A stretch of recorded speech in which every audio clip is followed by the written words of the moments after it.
You can't park that here, she snaps. This is HOA property. Before I can even shut off the engine, a woman in designer sunglasses comes marching toward me like she's been waiting all day. After 7 straight months working out of state, I finally pull my truck into my own driveway. My land, my name on the deed. But here she comes. Rachel Vaughn, the president of the HOA, strutting over with a clipboard like she's some kind of traffic cop. She's already waving a violation notice around like it's a golden ticket. I look at her then, at the land that's been in my family for decades, and I'm confused as hell.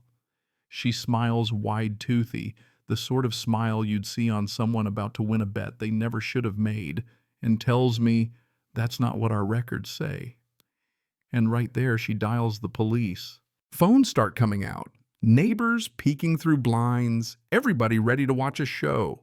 Rachel's posted up like she's front row at a prize fight, sunglasses on, arms folded, soaking up every second. 2 squad cars pull up, no time wasted. Officer, she blurts out before anyone else can speak, he's trespassing. I want him arrested. 1 cop asks for my ID. The other's leafing through paperwork she shoves in his hand. Then he looks at me and says, "Sir, step away from the vehicle." I hear the cuffs rattle. For a split second, I really think I might get arrested on my own dirt. What would you do if an HOA Karen called the cops on you for being on your own property?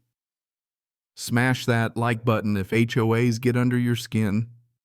And seriously, drop your worst HOA story in the comments, because what Rachel and everyone else didn't know is that the patch of land her precious HOA office sits on, it's mine. Has been for years. And she just made the biggest mistake of her life. But I'll tell you, things weren't always like this. This place used to be real quiet, the kind of quiet you only find in little towns where the loudest thing at night is some old dog barking or a pickup limping down the road with one headlight out. No gate, no committees, nobody measuring your grass with a ruler. Folks built their own homes, knew their neighbors waved from the porch. Heck, sometimes we left our doors unlocked at night. Mrs. Hollis, 2 lots over, she'd bring me peach cobbler every spring. Claimed it wasn't as good as it used to be, but I swore she was lying. That woman's baking could settle wars. Next door, Mr. Ward, retired railroad guy, would wander over whenever he heard an engine misfire, didn't matter whose it was. Around here, if you needed help, someone was there. If you wanted to be left alone, you got your space. That was the rule. But it started changing. First, it was a few cars with out-of-state plates, then surveyor flags, bright orange, sticking up out of the dirt like warning signs. The trucks came next, big white ones with company logos, men with blueprints and clipboards talking about modernizing the community. The first new house looked nothing like anything here, too tall, too sharp, all glass and steel, like someone dropped a piece of the city right in the middle of the country. More went up. Fast. It felt like the old neighborhood was getting squeezed out one shiny mailbox at a time. Then they built that little office at the center. Pine Creek Community Office, the sign read. Nobody asked for it. Nobody explained why it was plopped down there. Just appeared one day. I remember thinking, strange place for a building. Didn't know how much trouble it'd cause. Didn't know it'd end up being the hill Rachel Vaughn chose to die on. Now, Rachel didn't become HOA president. She anointed herself. First time I heard her, she wasn't talking to me. She was lecturing some poor soul about his trash bin visible from the street. Violates community standards. He nodded so hard I thought his head might pop off. His bin was behind his garage. Rachel. She made problems up out of thin air, pointed her finger, and suddenly everyone scrambled. Always dressed like she was about to show a $1 million house, heels fitted, blazer hair that didn't move in a hurricane. Sunglasses so shiny you could see your own fear reflected back at you. But it wasn't about the look. It was the way she stood, chin up, clipboard clutched tight like a shield. She never raised her voice. Didn't have to. People listened out of fear, not respect. Ask. Mrs. Kendall got cited for energy waste just for leaving her porch light on in the daytime. Or Carl, whose hedges were too low one week and too high the next 2 tickets, both with pictures. Poor Mr. Grant got a violation for excessive noise disturbance. Man's nearly deaf. Rachel's weapon was her clipboard pages of color-coded charts, bolded standards, every page a reminder who made the rules. Her judgments were final. Folks learned to mow early, park straight, keep their heads down. She didn't go after everyone, just the ones she figured wouldn't fight back. The quiet ones, the old ones. If you questioned her, you got the hammer. But here's the thing, I knew something Rachel didn't. Something that made all her threats and all her paperwork pretty flimsy, even if she didn't see it yet. And she was about to find out just how fragile her little kingdom was. Didn't even make it a week back before the ticket started. First, a yellow slip under my wiper. Oversized vehicle disrupts visual harmony. My truck, same as always. I figured whatever. Tossed it aside. But the next morning another. Then another. By the 4th, I knew it wasn't a mistake. It was a message. Grass violations came next. Exceeds approved height. I laughed out loud. I'd mowed 2 days before. Then she came from my mailbox. Non-compliant. Must match approved community color palette. As if the world hinges on the color of a mailbox. But it wasn't the notices that got under my skin. It was the camera clicks. HOA's compliance contractor, a guy with dead eyes out snapping photos every morning. Just documenting, he'd say. Sure.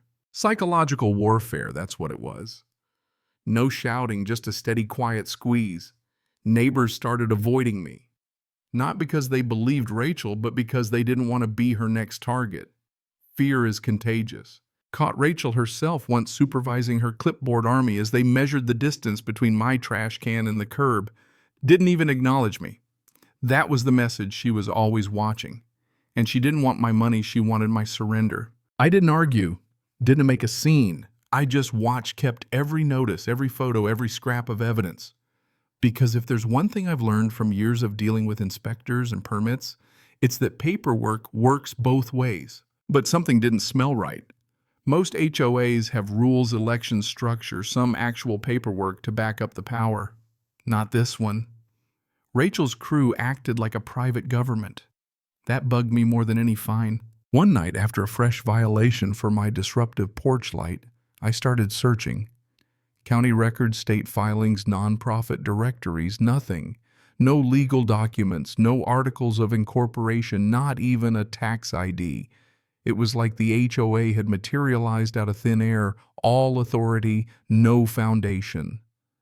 Rachel wasn't enforcing rules, she was bluffing her power built on fear, not law.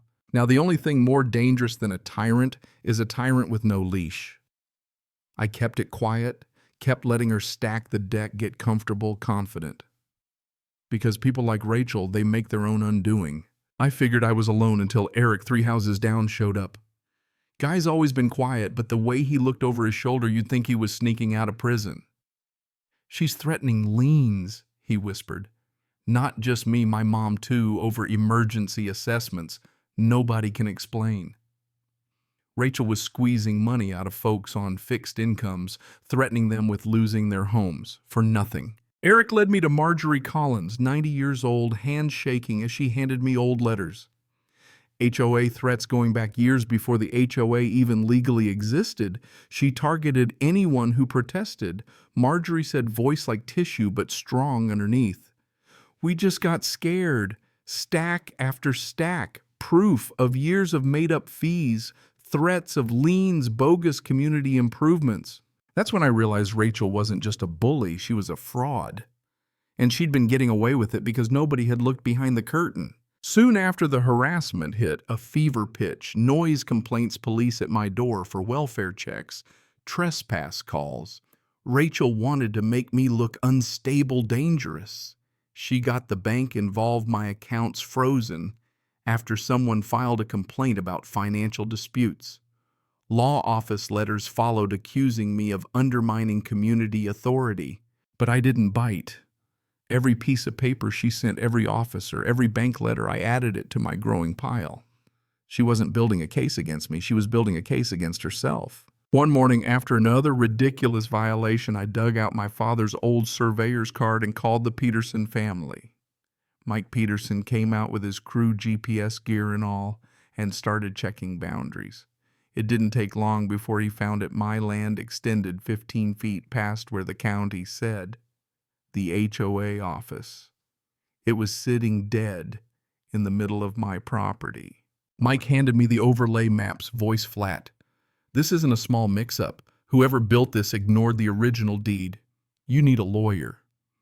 For months, Rachel had called the cops on me for trespassing near that office, her office sitting smack on land she didn't own. The irony was delicious. But I didn't say a word. Not yet. From then on, I kept quiet. Collected evidence. Watched as Rachel kept pushing, kept handing out fines, holding meetings inside a building that was trespassing the whole time. People started whispering she was going after everyone, now fining garden hoses, patio chairs, anything. The cracks were showing. And then the day came. The HOA called a big community meeting. The hall was packed, everyone tense, waiting.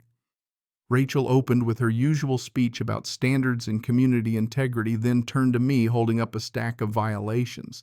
This resident has refused to comply, trespassed, disrupted the community. The board will seek legal action. She called me out, expecting to humiliate me. Mr. Hayes, you may speak. I stood folder in hand and faced the room. Before we talk about violations, let's talk about land. The whole place went silent. I showed the survey, the deeds, the overlays. The HOA office is sitting on my property. Stunned silence, then a wave of murmurs, people realizing everything she'd done from that building was legally nothing. Rachel sputtered, "That's impossible. We have county records," I replied, "based on amended records that ignored the original deed. You've been trespassing for years." People started asking if any of the fines, meetings, threats were even legal. The board looked lost. Mrs. Collins Kane, shaking, stood and called Rachel out. "You frightened us, lied to us, and you did it from a building you never owned." The board halted all enforcement. Rachel slipped out the side door, no speech, no threats, just the sound of her heels fading into the night. The illusion of her power shattered in a single meeting. I walked home, neighbors finally looking me in the eye, some stopping to say thank you, others apologizing for their silence. I didn't blame them. Fear's a hell of a thing. Next morning, the board came to my door. No clipboards, no uniforms, no Rachel. They admitted they'd trusted her, never checked the filings. They resigned on the spot, begged me not to evict them or tear down the office. "We'll pay a lease if you let us stay." I agreed on one condition: no more secrets, no more threats, just fair, legal, honest community. Word got around. Some folks thought I should have sued or kicked them out. But you know what? Sometimes justice means ending the nightmare, not rubbing salt in it. Stability returned. The office became a real community space, no fines, just updates and help. Rachel vanished, moving truck gone one day, no apology, no fight. Her old house sold to a young couple, friendly, hopeful, exactly what this place needed. People reclaimed their peace. Flowers bloomed again, kids played in the street, neighbors waved from porches. One evening at a backyard gathering, the temporary committee told me, "You didn't just protect yourself, you protected all of us."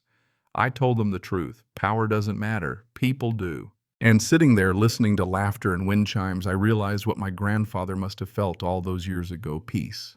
No threats, no fear, just neighbors being neighbors again. Now here's what I want to know.